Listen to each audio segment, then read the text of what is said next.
தேவையா எனக்கு இந்த வேண்டாத வேதனை அப்படிங்கிற மாரி தான் இருந்துச்சு. நானும் பாப்பாவும் கொட்டாங்குச்சிய வச்சு சமைக்கிற மாதிரி ஒரு வீடியோ யூடியூப்ல பார்த்தேன். சரி ஜாலியா சமைக்கலாமேன்னு சொல்லிட்டு சமைச்சா, அது எண்ணெயும் சூடாக மாட்டேங்குது. விட்டா கொட்டாங்குச்சி தீ பிடிச்சிரும் போல இருக்கு. நான் ஏதாவது தப்பா பண்ணிட்டேனா? இல்ல இது பண்ணது பூராமே தப்பு தப்பா தான் பண்ணிட்டு இருந்தேனாங்கிறதே என்னால கடைசி வரைக்கும் கண்டுபிடிக்க முடியல. அண்ணன் இல்லைங்க. அவருக்கு பாஸ் இல்ல லூசு அப்படிங்கிற மாரி இருந்துச்சு எனக்கு.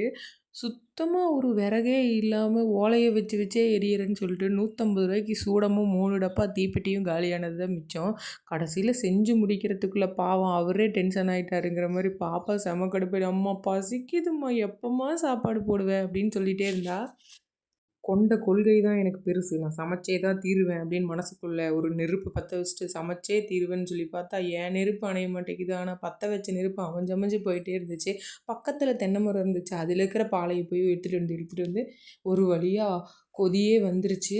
"பாப்பா நான் சாக்லேட் கேக் செய்றேன். அம்மா உனக்கு வேணுமா?" அப்படின்னு கேட்டா. எனக்கு எதுவுமே வேணாம் பாப்பா. சாப்பாடு மட்டும் இறக்கிட்டனா அது போதும் அப்படின்னு சொல்லிட்டு சமைச்சுட்டே இருந்தேன். எங்கள் மாமியார் ஊரிலிருந்து ரிட்டர்ன் ஆவதற்குள் இந்த குண்டாவை நன்றாக விளக்கவில்லை என்றால், அவர் என்னை விளக்கு விளக்கென்று விளக்கி விடுவார். அப்படிங்கிற மாரி இந்த குண்டாவ தேய்ச்சு தேய்ச்சு பளபளன்னு இருந்த இடத்துல எப்படி இருந்துச்சோ, அதே மாரியே கவுத்தணும்.